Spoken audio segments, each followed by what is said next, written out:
Now, continuing our Russia Close-Up series, the team heads off to the foothills of Siberia to reveal a relaxing getaway from urban life.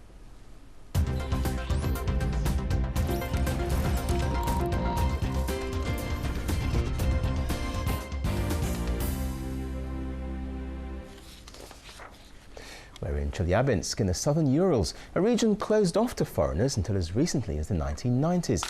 But today its natural beauty and splendour are on display for everyone. In just a few short years, the region has achieved a reputation as a haven for those wanting to get away from the hustle and bustle of the city. RT's Irina Galushka is there too. When the Soviet Union broke up, businessmen in Chelyabinsk saw an opportunity to turn this once closed-off region into a major tourist destination. After all, a good look around shows the southern Urals have much to offer. Chelyabinsk was always perceived as a metallurgical region. Of course, it remains so to this day, but many people see that there's more to life here than ironworks, and places such as this one start to attract thousands of people. Oleg is a businessman who, on a whim, invested most of his capital into building a resort near the Turgayak National Park. Though Russians generally prefer to hit the slopes in Europe, Oleg Sirotin says the number of visitors to his resort grows every season. You go to the Alps and you'll love it, but you'll come back here because it's home and it's just 2 hours from Moscow by plane. Not to mention the fact that you can't get away with this at a lot of ski resorts in Europe. Snowboarding, stress relief. It's just part of the escapism which draws young and old alike to the Chelyabinsk region.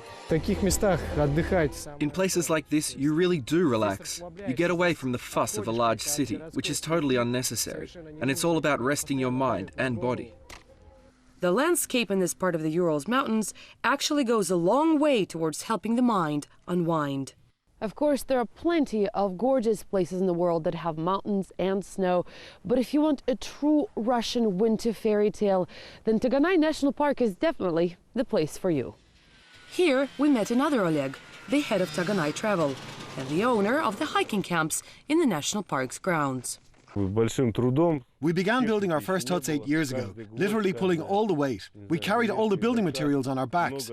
But even if you use transportation, it's still difficult to get all that to our campsites.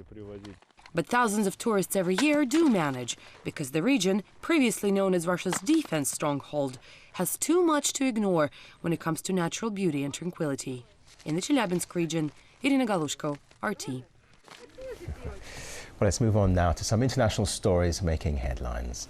More than 800 people have been killed during violence in the western Ivory Coast town of Douekwe, according to the Red Cross. Reports say fighting erupted on Tuesday, a day after the town was taken by opposition supporters. Meanwhile, clashes have been continuing near the country's presidential palace as forces loyal to the internationally recognized